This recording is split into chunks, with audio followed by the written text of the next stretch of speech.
Hello everyone, welcome to Hippo Dairy. My name is Lingam. Thank you for watching this video. This is part 6 of the series, and this is the penultimate video. And we will be concluding our series in next video. This video we will see how we can create a view model for the main window, which is the client, and how we are going to use the properties from our pagination control. Hello everyone.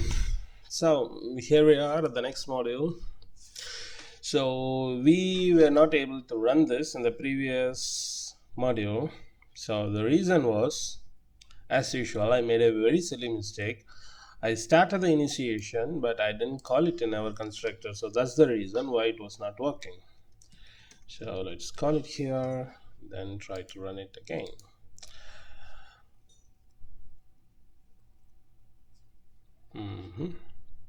Let me remove those breakpoints. There we go. I could see that one is working, whereas the second one is not working. Let's go back again and see what's the issue. We are setting total pagination. We didn't do the bottom page. Okay, we did bottom pagination obviously, but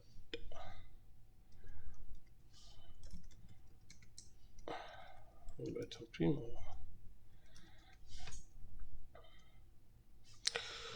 Okay, there we go.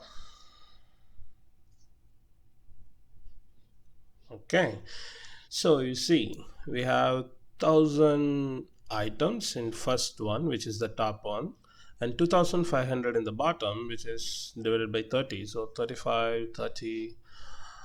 As usual, I'm bad at math, so let's take a calculator. So 2500 by 30 gives us 83. Okay, now we are at a very important stage where we need to fix one problem that we were trying to solve in the starting of the project. If you remember, maybe in first video while discussing about the, or maybe in the second video, models, here, problem to be solved now. See, this is a problem that we need to solve now. Let's try to solve it again. We have a total 1000 items and we have items count is 25. So let us try to do that. 1000 divided by 25, it's exactly 40. So we get total of 40 pages. Fine. But now we get 83 pages, whereas it should have been 83.3. 2500 divided by 30, 83.3, which means that it's not completely divisible because both are integer obviously. So we need to have some sort of check there to ensure that if there is a decimal point, we need to add one more page. So we use generally we use, if it is in VBA or in Excel programming, we use something called a modulus operator, which is like we need to check whether it returns any dividend or not. But here what we are going to do is math divide reminder something. So we need to send in two integers and then the output will be there. So the output will be the reminder. Shall we try now? So we need total items, we already have it, total items and items per page, and then we need an out value. So we need to define a new value, which is say test, or let's say reminder check. You don't even have to define it as 0 because by default reminder check is always going to be 0 because it is integer. You can't directly write reminder check because it is an out value, so you need to give out, then you call it back here. So this point, let me try to check again.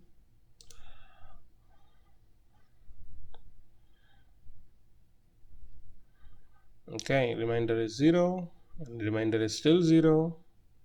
For the next time, which is we are expecting some reminder, which is 10, which means that we have 10 items which are remaining. So which obviously gives us the answer. If you try to divide 10 by 30, oh, where is it? 10 by 30, which gives us 0.33. That's why we got 83.333. The reminder check, if reminder check is not 0, like it could, if it is not 0 and it has any value, then we need to add total pages by 1, increase total pages by 1, because we have left like we have some value, some little bit of value more. So there we go. Now let me remove this too, and we will solve the problem here. And then, by the way, happy new year. There we go. We have 84 items, sorry, 84 pages, which was earlier 83, and we had 11 items which was left out. Now it is sorted out. Perfect. So far it's working, but we have not seen how we can actually use it with our real world examples. That's what we are going to see now shortly.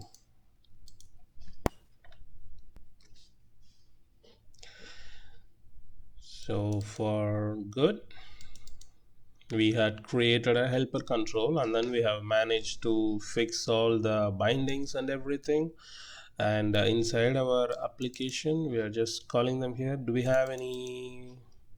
Okay, we have one which we don't require because we are not using key down for goto. We are only using for the display items. When we press that keyboard enter, that's let it be there. We will come back and sort it out.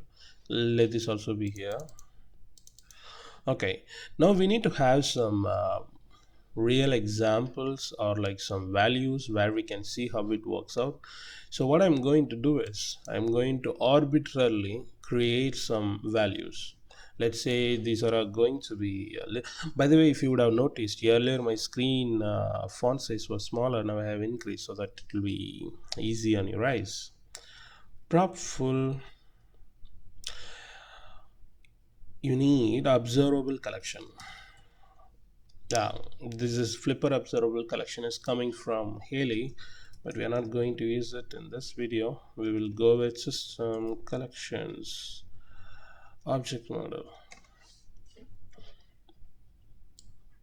I hope that is the correct one. And that's the correct one. Observable Collection of String. String. Why do we need observable collection? So okay, a quick idea, like if you're using a list of string, then when the new items are added to the string, so it is not taken back, or it is not notified to the UI. So if you use observable collection, whenever your collection changes, note the point, collection changes, not the property of the item inside the collection. Let's say that you have 10 items inside your collection. If you add one more item, it becomes 11. So in this case, this is called the collection itself is changing. The collection changes from 10 count to 11 count, 13 count, something like that. So in this case, observable collection takes the changes and notifies to the UI. So that's observable collection. If you use list, if you have 10 items and you add one more which becomes 11, it's not taken back. I'm not sure if it takes back or not, but I haven't tried before. I believe it should not take back. So what happens when the properties inside your component is changed? Let's say you have like pagination, you have a observable collection of pagination. You have 10 pagination as an observable collection. If you add one more, which becomes 11, then the changes are notified in the UI.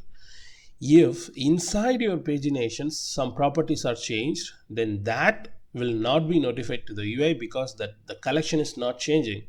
So to solve that cases, we need something else. We need to define like when the property inside the collection changes, we need to notify back. So that's why we are coming up with different observable collection, and I call it as Flipper observable collection, but you don't need to use it as of now. It's not required at this point.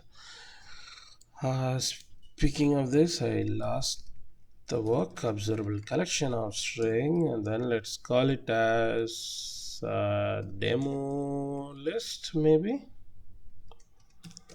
demo list sounds like demolition. On property changed, so whenever the collection changes it gets notified. The problem with the list or observable collection is that during initiation you need to set it as a new list, or else you will get null reference error. Okay, we have a demo list, or okay, and then we have something called prop full observable collection of string. What I'm going to do is I'm not going to have it as observable collection, I'm going to have it as list so that I can show a demo full list.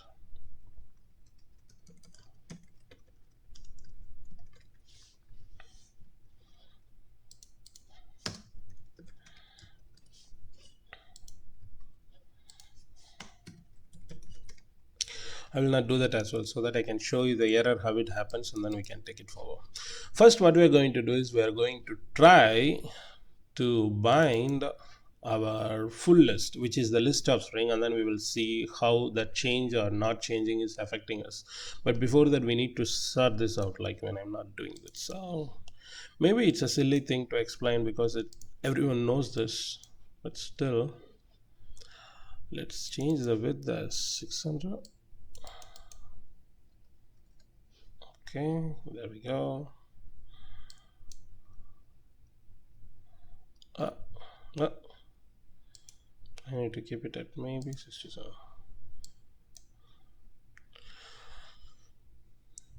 We have two data grid. Now we need to modify our bit. I will create two row definitions.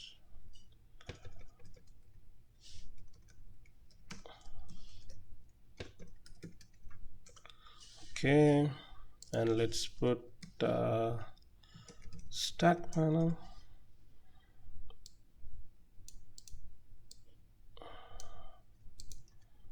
and another stack panel.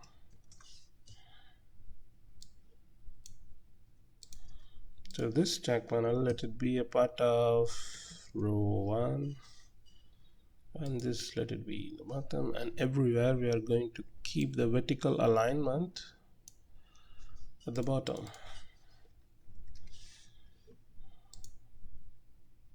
It didn't work. Why? Because it's a stack panel, obviously, right? We need something else, and we need a grid maybe. Okay, now it works. And let's have a different color so that we can differentiate how it is. Like, let's call it as lightel. Really? It didn't work.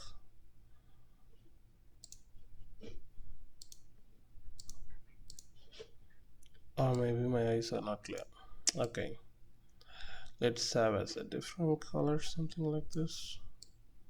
Okay, so we have two different grids, and each one has a pagination, and we are also going to do something else, which is we are going to have a list view. Okay, inside the list view I'm going to have how my list view should look like. I'm not comfortable with this setting, so I will go like this. Inside my list view I'm just going to have a string value, right? So what I will do is I will have a grid, and inside the grid, let me say I'm going to have a text block, and say the text is equal to hello, this is from temporary string. Okay, and then this list view is obviously having a stack panel as the item panel template. So let's say list view with this equal to 450. Okay,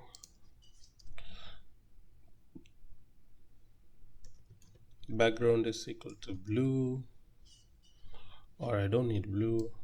I will change it to this color something.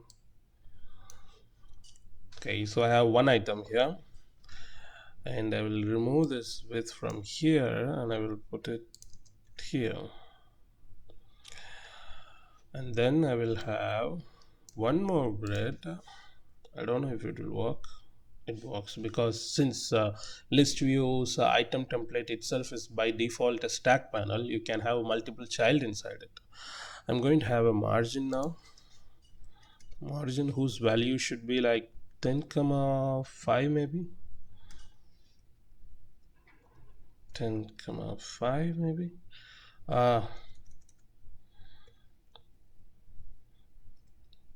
10,5. Perfect. So this is going to be my item, and so it should look something like this. Perfect. Let me delete them all, and then I'm going to put it inside a data template,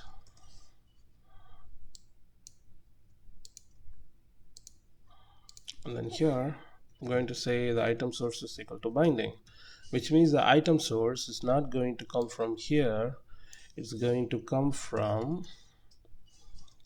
notify source of true, update source changed, item source. The whole window class, like the window user control, window control is the window element. Okay, it's not a control obviously. Window element is taking its data context from the VM main, view-model main. So inside view-model we have this full list which we are going to call as list. It will work by default, but when you change the list it will not be reflecting inside it, so we don't have a problem with that as of now. Notify is equal to true, update source equal to proper changed. So we have the item source, which is like the list of string, and each item gets like if you have like 100 items, this grid is replicated 100 times, and each time the single value is added to the text block. So this is not from scratch for WPF. We expect you to know WPF, so I believe you know this already. Shall we try? Okay, there is nothing to try because we don't have any value for our full list, but we need to try to see whether it fails or not.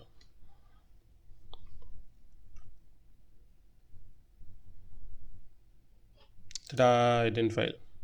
So here we are going to try something else. That's we are going to create a new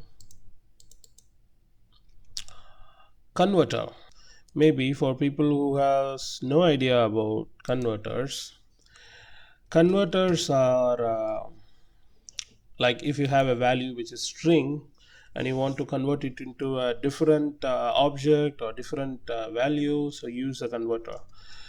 So converter is inside system data, sorry, system Windows data. I value converter. So whatever value you get inside, I just return the value. This is just a verification converter to see what we are getting there.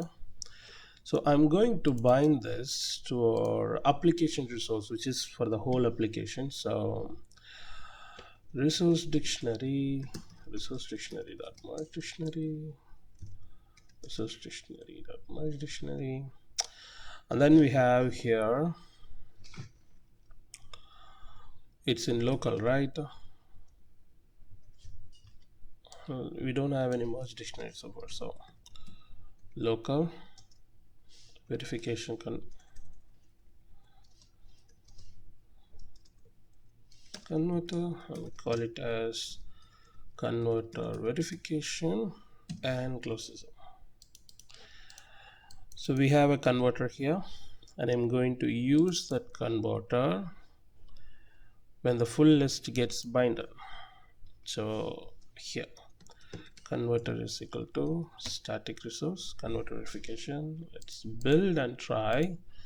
So which means that whenever this like as I said, converter is like changing one type of object into another type. Like you don't even need to change it to another type, because in our verification converter we are not changing it. We are getting the value and we are just returning the value. We are doing this just to check what value is getting binded there. Like we are telling that full list is binded to the item source. If you want to change, let's say like the full list is coming in as a list of string and the expected input is list of integer, we use a converter to change them. Converter is nothing but sort of a filter kind of thing. Like you put it inside and you do some calculation and then you send it outside. So until then we don't know, like this is not like a normal C# code where you can put a breakpoint and debug it. In a XAML it doesn't work, so you use a converter so that the items which falls inside goes through converter and you have an option to check what you are getting there. So that's why we are using converter. And here we go, we got null value.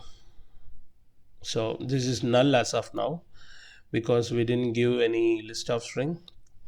So now what we are going to do is here, along with this full list is equal to new list of string. Now we won't get a null value, but instead we will get zero count value, because we have a list zero count value, but the list doesn't have any value. That's what we are getting now. And then we got items collection must be empty before using the item source. Maybe that's a different kind of error. So first let us try to add some values here, and before that I think whatever we did here was wrong. Okay, we directly binded the data template. We need to give list view dot item template, and then we put our data template inside. Now let's try.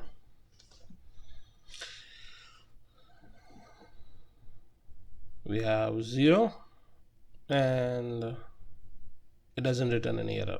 Perfect. So far so good. And we need to go back here and we need to fill our list, right? So what I'm going to do is I'm going to have public, I know it's a private method, private void temporary seed. Okay, what I'm going to do is I'm going to arbitrarily create some list of strings.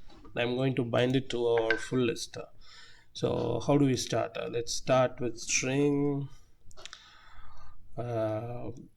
test is equal to hello, I'm from test demo. Then this is test, this is temporary. For let's say we need 1,000 items. Maybe for 1,000 items I'm going to create a list of string new list is equal to new list of string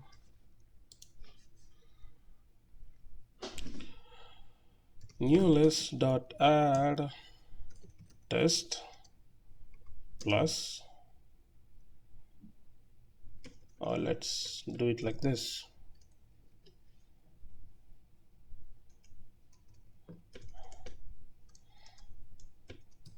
test string, and I have a space and I have some function. I already have this here, right? So hello, I'm from test demo.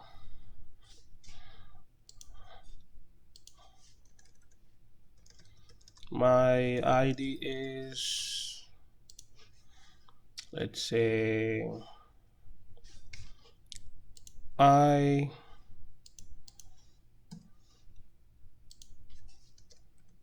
okay. So what happens at this point, I'm not going to make that mistake. I'm going to define it here itself. We got it here, and during initiation I'm going to temporary seed. So what happens here is we get 1000 items. Let's try.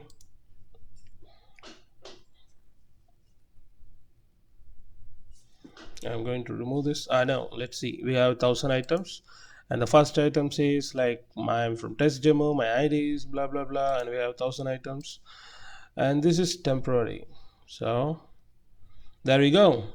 You got your 1000 items, which is still temporary. Well, now that we have got our temporary data, we need to see how we can use this data and make that data into different pages.